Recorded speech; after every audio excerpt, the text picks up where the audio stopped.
Happy Mother's Day! Let's celebrate by murdering some monsters.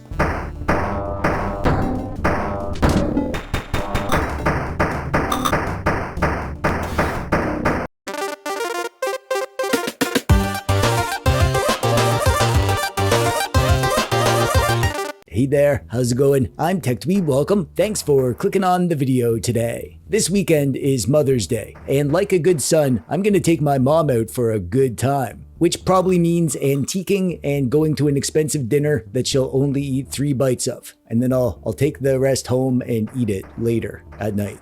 But because I have a busy Sunday planned, I wanted to fire out a quick little video just so I had something for you at my usual video time. I don't have lots of time to work on this, so it's gonna be a lot simpler than most of my videos. But, you know, moms come first, right? Oh, happy Mother's Day to all the mamas out there. You guys are all freaking heroes. So I looked through my list of potential video ideas and I found the perfect one. Today we're looking at QUOD, a full retro FPS that fits inside 64 kilobytes. That's the entire game, 64 kilobytes. For reference, that is smaller than most images of my cat, and she doesn't even do anything. She just sits there judging me and consuming storage. I am not a coder. I used to be pretty good back in like high school, even early college. I was into writing my own simple games and learning how software worked, but I haven't done any real coding in a very long time other than simple Python stuff for various automation things. But because of my coding background, I do know what it means when I see a game that looks like QUOD and I hear it's only 64 kilobytes. I know that there is some serious genius level stuff that had to happen to make this a real thing. The guy who created this is named Dweeb.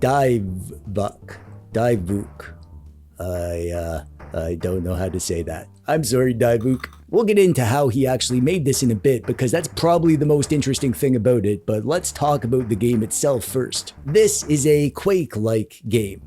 Quake-like. Is that a term? Quake 'em up? Whatever. It's a game in the style of Quake. It has simple polygon levels and models with simple pixel-based textures. It has a great rendering quality to it. Like the resolution is super crisp and the visual effects and lighting are all tight. Really great art style too, which will be all the more impressive when we hear how he actually made the textures and stuff. You got basic normal first-person shooter controls, PC style. WASD to move around, hold shift to run, space for jump. You can use the number keys to switch your weapons or the scroll wheel on the mouse.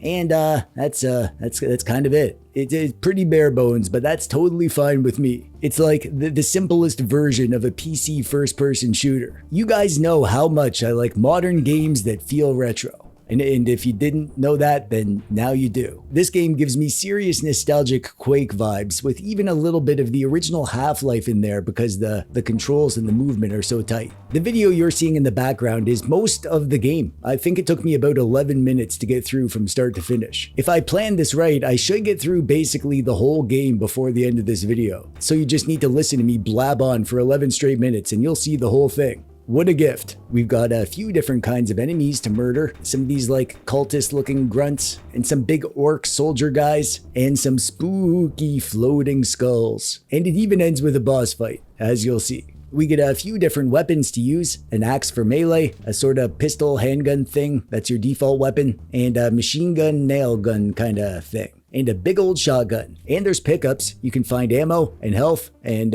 shield shards and a big shield item that fills you right up. The levels are classic Quake style with a focus on small rooms or areas with like obstacles to navigate and use as cover. And even though the game is tiny, the AI is actually decent. I mean, it's not like really advanced or anything, but the enemies don't just walk in a straight line right towards you or get stuck on the walls or whatever. They move around smartly and pick good times to stand and shoot. Considering the size of the game, that's actually pretty impressive behavior. Heck, I've seen AAA games with worse AI than this. And this is free. Oh, by the way, if you want to play this, you can just grab the exe file from the creator's itch.io page. There's 2 versions. There's a 64 kilobyte version and a version that is not compressed. It's a whopping 102 kilobytes. These are just exe files, so grab it and run it. That's all you need to do. It doesn't cost anything, but when you download it, you can toss a few bucks at the creator if you want to. And you should if you can. Nice to support cool people doing cool things, right?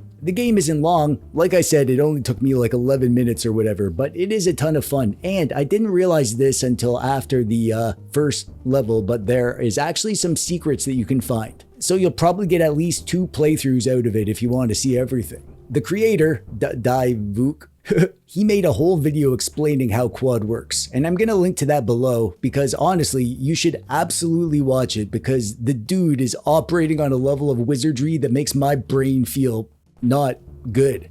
I mean, he explains it well, but I don't have a mind for like the level of technical coding stuff that he gets into, but after watching it, I think I finally understand the basic idea of how this is actually a thing that a madman would actually be able to do. Because when you first hear a full Quake-like FPS in 64 kilobytes, your brain assumes that there's some kind of trick. Like maybe it's secretly streaming assets for somewhere, or pulling from some sort of library that exists on your machine already or whatever. But no, it's a real game. Enemies, weapons, levels, lighting, music, models, textures, it's all here in the EXE. The big takeaway is this. QUOD is not storing very much actual stuff. Instead, it stores instructions for making stuff. That's the whole philosophy. He built this custom tool where textures are made from layers and effects instead of regular image files. So instead of a PNG of the texture file, the game stores little commands like draw rectangle, add noise, darken edges, repeat this pattern,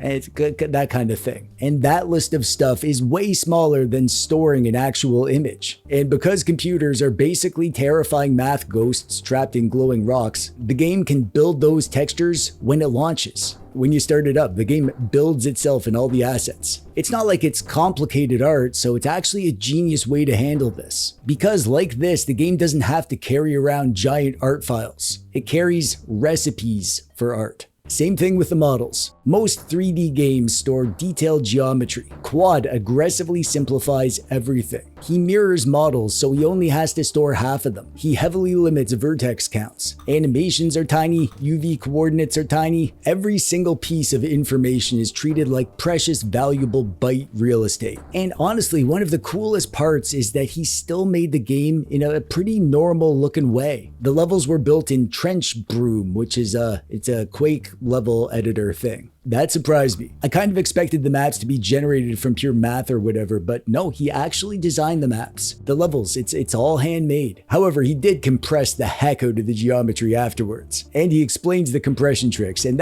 it's insane. Like if a wall is a simple rectangle, he doesn't store all the points individually. He just stores 1 point plus the width and the height, which sounds obvious when you hear it, but multiply that mindset across literally every system in the game and suddenly you start understanding how this thing could actually exist. The lighting system is another part that just melted my brain. I mean, it looks so good, right? Most old FPS games like Quake used light maps, basically textures but for lighting. But QUOD instead generates lighting probes when the game loads. Again, it comes down to that philosophy. Don't store the thing, store the method for making the thing. That's the entire game. Even the audio works like this. Instead of loading recorded audio files, he built sounds out of little procedural, like math equations. Noise waves and square waves, reverb and pitch shifting, it's all layered together to make things that sound like sounds, but are just math, pretending to be sounds. And maybe the craziest thing in the whole project is that he literally made his own scripting language and virtual machine because traditional compiled code wastes bytes in ways that don't matter normally, but absolutely matter when you're trying to cram it all into a 64 kilobyte space. So this guy made his own tiny custom language where custom game actions could be represented in absurdly compact ways, which ended up saving him enough space to add an entire boss level. Like, geez, this whole thing is so unbelievably cool because modern games are gigantic now. Hundreds of gigabytes. Textures larger than my childhood home. Day one patches bigger than entire console generations. And then Dweeb rolls up like, yeah, I made a whole FPS that's smaller than the favicon of your website. He's trying to make us all look like chumps.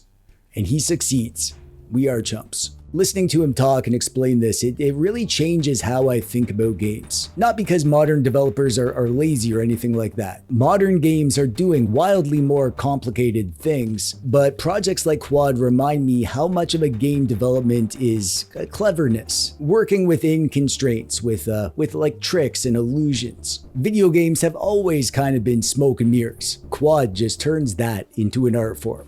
So seriously, go watch Dweeb's full breakdown, because this is only like my smooth dweeby brain attempting to summarize something I barely understand version. The actual technical details are fascinating, and the amount of really complex stuff that went into this thing is absolutely nuts. The best part about this, other than the technical stuff of course, which is pretty mind-blowing, is that the game is actually fun. When you are in the game, moving around, shooting, jumping, platforming, looking for secrets, exploring the levels, it doesn't feel like a janky weird science project. It feels like a game that is fun to play, made with love. A throwback to the Quake-style games that we played back in the 90s, with a bit of a more modern feel to the rendering and the controls. I love this style of game. Classic retro-style boomer shooters, but the fact that the whole thing is wrapped in this just genius level of coding and efficiency makes it a lot more special than just the game itself. It is a fascinating look at what can actually be done when a developer puts optimization as the top priority, while still being an actual game that's fun to play. It's kind of mind-blowing if you think about it.